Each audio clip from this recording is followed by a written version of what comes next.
What's up, guys? Today I'm going to be showing you how to send a referral link to somebody on Cash App. So first you want to click on the Cash App app. You want to open the app. After that, click on the middle money icon right there. Once you see that, click on the profile in the top right. After you're at their profile, after it says your account, you want to click invite friends. Once you click that, it'll show a bunch of contacts and people that you know.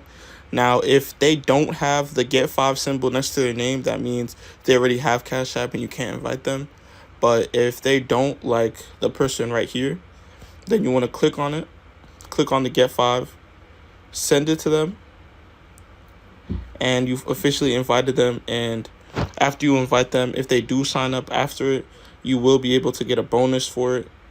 So it's basically free money just for inviting somebody and them signing up.